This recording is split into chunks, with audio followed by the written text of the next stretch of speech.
You sprinkle salt on your food without thinking about it, a small automatic habit that costs you nothing and takes less than a second. You do it at breakfast, at dinner, standing over a pan, barely registering the motion of your own wrist. For most of human history, that same small white crystal was worth fighting wars over, worth building entire settlements around, and for a huge stretch of time before any of that, something your ancestors did not even need to think about at all. Here is the part that sounds backward. For tens of thousands of years, humans did not add salt to their food, and it was not a hardship. It was not a deficiency. Your earliest ancestors were hunter-gatherers who ate meat and blood regularly, and meat and blood already contain enough sodium to meet the body's needs without adding a single extra grain. Salt was not a seasoning they were missing.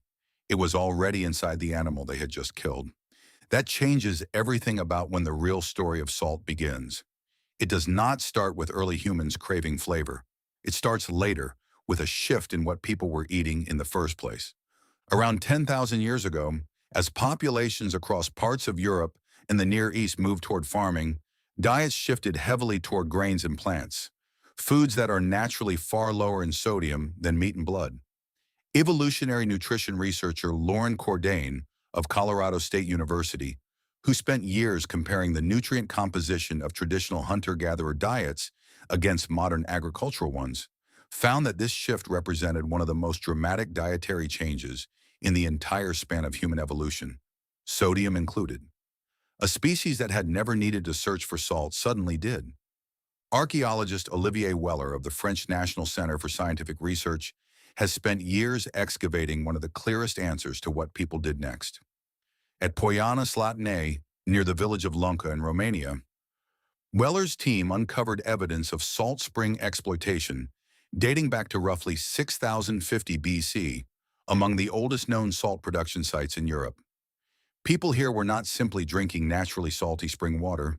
They were boiling it in clay vessels called briquetage, evaporating the water on purpose to concentrate the salt left behind into a usable, transportable form.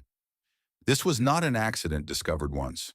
Weller's excavations found repeated, sustained use of the site across a long span of time, meaning this had become a regular, deliberate part of how these communities fed themselves. That same pattern, and an even larger version of it, shows up further south. Archaeologist Vasil Nikolov of the Bulgarian Academy of Sciences led excavations at Provadia-Solnitsata in Bulgaria, a site whose name literally translates to salt pit. Nikolov's team identified what may be the oldest known prehistoric town in Europe, dated to roughly 5,500 to 4,200 BC, built almost entirely around large-scale salt production. Some estimates from the excavations suggest the site may have produced enough salt to supply communities living hundreds of kilometers away, a scale of output that goes far beyond simply meeting local needs. The site included massive kilns for boiling brine into salt blocks, stone walls thick enough to suggest defense, and burial evidence indicating some individuals here held higher status than others, a rare thing to see this early in European prehistory. Salt was not just being made at Provadia-Solnitsata. It was valuable enough to defend, valuable enough to organize an entire town's labor around, and valuable enough to create the kind of inequality that usually shows up much later in human history. Picture what that actually meant for the people living there.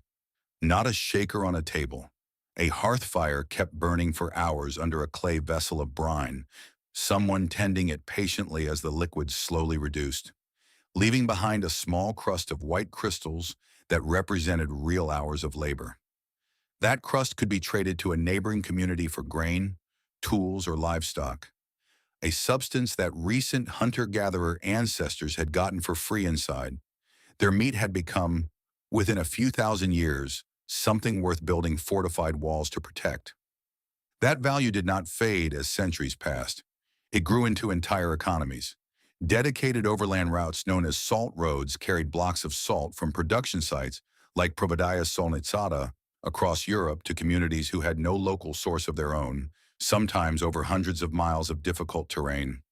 Roman soldiers were sometimes paid partly in salt rations, a practice closely tied to the origin of the word salary itself, a small linguistic fossil still sitting inside a word you might use to describe your own paycheck today. A crystal your hunting ancestors never had to think about had become, by the time cities and empires existed, a currency serious enough to help pay an army. Here is the twist worth sitting with. The evidence suggests salt did not become important because agriculture made people wealthier or more advanced. It became important because farming, in solving one problem, quietly created another. Moving toward crops fed more people from a smaller area of land, but it also removed a nutrient those people used to get automatically, forcing entirely new industries, trade networks, and eventually social hierarchies into existence just to fill a gap that hunting and gathering had never left open in the first place. The very same shift that is usually credited with launching civilization forward may have simultaneously created one of civilization's first genuine physical needs, a need hunter-gatherers simply never had to solve. There is a striking modern confirmation of just how little sodium the human body strictly needs. In the 1980s, the Inner Salt Study, a large international research project examining blood pressure and salt intake across dozens of populations, studied the Yanomami people of the Amazon rainforest, a group whose traditional diet included almost no added salt at all. Researchers found the Yanomami had strikingly low blood pressure across their entire population, with none of the age-related rise in blood pressure so common in salt-heavy modern diets. Their bodies were not straining under a hidden deficiency. They were simply living close to the original human baseline, the same baseline your hunting ancestors lived at before farming ever changed the menu. The Yanomami were not an isolated curiosity in that dataset either.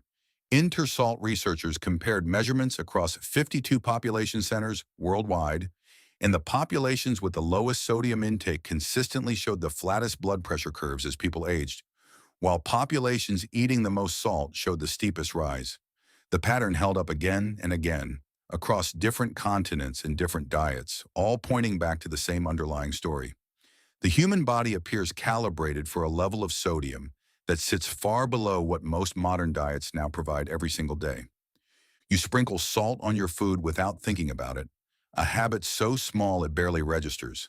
Somewhere behind that automatic shake of the shaker is a fortified town in Bulgaria built to protect it, a boiling clay pot beside a spring in Romania 8,000 years ago, a Roman soldier collecting part of his pay in exactly the substance you just reached for, and a much older ancestor who never needed any of it at all because the animal on the fire already carried everything their body required.